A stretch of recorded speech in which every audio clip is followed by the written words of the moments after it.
Some mistakes don't get second chances. Some bridges burn so completely that no amount of sorry can rebuild them. My name is Linda, and I'm an alcoholic. I've been sober for 6 years now.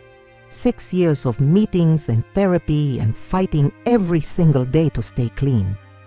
But sobriety doesn't erase the past. It doesn't undo the damage.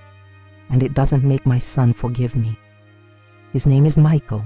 He's 32 now, married, successful, a father. He has a beautiful life that I'm not part of, that I'll never be part of.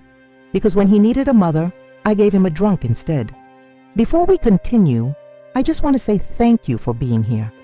If you're finding value in this story, hit that like button and subscribe so you don't miss more stories like this. And drop a comment letting me know where you're watching from. Now let's dive right in. I started drinking when Michael was 7. My marriage was falling apart. My husband was having an affair. I was lonely and angry and didn't know how to cope. So I drank. Just a glass of wine at night at first. Then 2 glasses. Then a bottle. Then it wasn't just at night anymore. By the time Michael was 10, I was drinking every day. Morning, afternoon, night. I hid bottles around the house, in the laundry room, under the bathroom sink, in my closet. I thought I was being sneaky, thought nobody knew, but Michael knew. Kids always know. I remember the first time he asked me about it. He was 11. He came into the kitchen after school and found me passed out at the table, an empty bottle next to me. He shook my shoulder. Mom, wake up. Are you okay? I woke up confused, disoriented, saw the fear in his eyes and felt a flash of shame. But instead of apologizing, instead of getting help, I got angry. I'm fine. I was just tired. Go do your homework. He looked at the bottle, then at me. You were drinking again. It's none of your business. I'm the parent. You're the child. Go to your room. He left without another word, and I poured another drink. My husband left when Michael was 12, took his affair partner and moved across the country. Barely called, barely sent child support. It was just me and Michael, and I failed him every single day. I missed parent-teacher conferences, forgot to make him lunch, didn't show up for his basketball games, passed out while he was doing homework, yelled at him for things that weren't his fault, made promises I couldn't keep. He learned to take care of himself, made his own meals, did his own laundry, forged my signature on permission slips, lied to teachers about why I wasn't at school events, covered for me, protected me, even though I didn't deserve it. When he was 14, he tried to help me. He poured all my bottles down the sink while I was sleeping. I woke up to find them gone and completely lost it. Screamed at him, called him names, told him he had no right. He just stood there crying, Mom, please, you're killing yourself. I need you. Those words should have woken me up, should have been the moment I changed. But addiction doesn't work that way. I was so angry at him for taking my alcohol that I didn't see the terrified kid begging for his mother back. I left the house and went to buy more, left him alone, crying. 14 years old and trying to save a mother who didn't want to be saved. High school was worse. I missed his freshman orientation, forgot his birthday, didn't notice when he made the honor roll. Wasn't there when he got accepted to college. I was physically present in the house, but I wasn't there.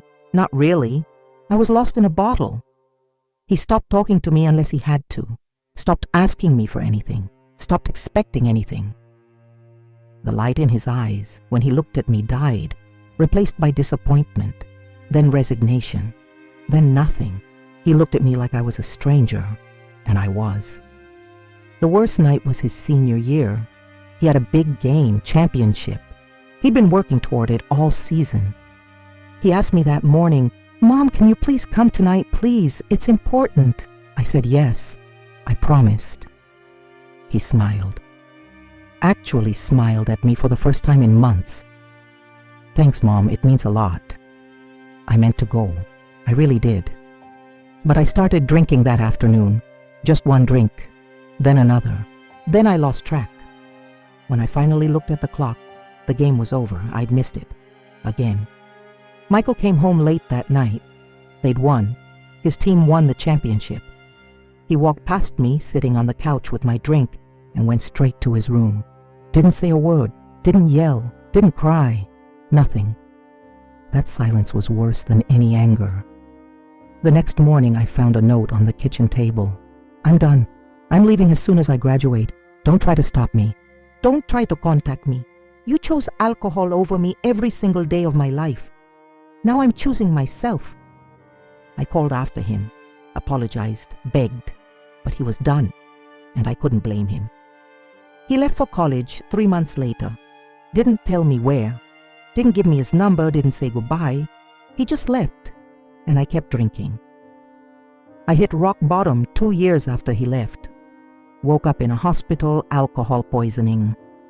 The doctor told me if I didn't stop, I'd be dead within a year. Something about hearing that finally broke through. I didn't want to die. Not like this. Not without making things right. I checked into rehab that week. Spent 90 days there. It was hell. Withdrawal. Therapy. Facing everything I'd done.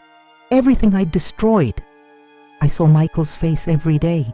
Remembered every promise I broke. Every moment I missed. Every time I chose a bottle over my son. When I got out, I tried to find him. Called his father. No help. Called his old friends. They wouldn't tell me anything. He'd made them promise not to. So I focused on staying sober. One day at a time. Went to meetings, got a sponsor, found a job, built a life. But I never stopped thinking about Michael. Never stopped hoping that someday I could apologize. Could tell him I was sober. Could maybe, possibly have some kind of relationship with him. 5 years into my sobriety, I finally found him. Social media. He'd gotten married. I saw the photos. Him in a suit, smiling, happy. A beautiful woman beside him. I cried looking at those pictures. My son got married and I wasn't there. Wasn't invited, didn't even know until after. I sent him a message, told him I was sober, told him I was sorry, told him I wanted to talk, wanted to explain, wanted to try. He responded 3 days later. Just 4 words. Too little, too late. I tried again a few months later, sent a long letter, poured my heart out, told him everything I should have said years ago, told him about rehab, about therapy, about how I thought about him every day, about how sorry I was, about how I understood if he never wanted to see me again, but I needed him to know I loved him. Always had, even when I was too drunk to show it. He never responded. A year ago, I found out through a mutual acquaintance that Michael and his wife were expecting a baby. I was going to be a grandmother, and I would never meet my grandchild. I sent another message, begged him to let me be part of his child's life. Promised I was different now. Promised I'd stay sober. Promised I wouldn't let his child down the way I let him down. His response came the next day. This time it was longer. You want to meet my child. You want to be a grandmother. Where were you when I needed a mother? Where were you at my basketball games? At my graduation? At my wedding? You were drunk. Always drunk. Do you know what it was like growing up with you? Being afraid to bring friends over because I didn't know what state you'd be in. Lying to teachers about why you never showed up. Making my own dinner at 12 years old because you were passed out. I raised myself because you couldn't be bothered to stay sober long enough to be a parent. And now you want me to trust you with my child? To let you be a grandmother? You couldn't even be a mother. Why would I let you anywhere near my son? You had your chance. You had 18 years of chances. And you drank through every single one. I'm glad you're sober. Truly. But that doesn't change what you did. That doesn't give you a relationship with me. And it sure as hell doesn't give you access to my child. Don't contact me again. I read that message over and over. Each word felt like a knife. But he was right. About all of it. I didn't deserve forgiveness.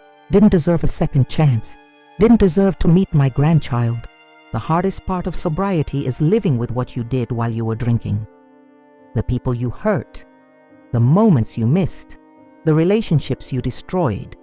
You can apologize, you can change, you can stay sober for the rest of your life, but you can't undo the past. You can't give people back the years you stole from them. I stole Michael's childhood. I stole his sense of security. I stole the mother he deserved. And now he's a father, and he's protecting his child from me, the way he wished someone had protected him. I still go to meetings, still work my program, still stay sober. Not because I think it'll change Michael's mind, but because it's the right thing to do. Because even if he never speaks to me again, I owe it to him to be the person I should have been all along. I have a picture of him on my fridge from his wedding. I found it online. He looks happy, really happy, and I'm grateful for that. Grateful that he built a good life despite me. Grateful that he found love. Grateful that he's breaking the cycle, being the parent I never was. Sometimes I imagine what it would be like to meet my grandchild, to hold that baby, to be given another chance. But I know it won't happen. Michael is protecting his child, and he's right to do so. Because the trust I destroyed can't be rebuilt with 6 years of sobriety. Some damage is permanent. I write him letters sometimes, letters I never send, telling him about my life, about how many days I've been sober, about how proud I am of him, about how sorry I am, about how I wish I could go back and be the mother he needed, but I can't go back. None of us can. If you're struggling with addiction and you have kids, please hear me, please. Your children are watching, they're hurting, they're covering for you, they're protecting you, they're hoping you'll choose them. And every day you don't, you're breaking them a little more. Get help, not tomorrow. Not next week. Today. Because someday they'll stop hoping, someday they'll leave, and when they do, no amount of sobriety will bring them back. I chose alcohol over my son every single day for years, and now he's chosen his child over me. I can't be angry about that. I can't blame him because I taught him that's what you do. You protect the people you love, even if it means cutting out the people who hurt you. My son hates me, and I don't blame him. I hate who I was too. Now I live with it every single day. The knowledge that I destroyed the most important relationship I'll ever have, that I missed watching my son grow up, that I'll never meet my grandchild, that I have to live the rest of my life knowing I did that to myself, to him, to us. Sobriety gave me a lot, gave me my health back, gave me stability, gave me self-respect, but it didn't give me back my son. Some things once broken stay broken. Some people we hurt don't owe us forgiveness, and some consequences we just have to live with. I'm 6 years sober, and I'm a grandmother to a child I'll never meet. Because the mother I was doesn't deserve the grace my son is showing his child. And the mother I am now came too late. That's my story. That's my consequence. That's what addiction cost me. Everything.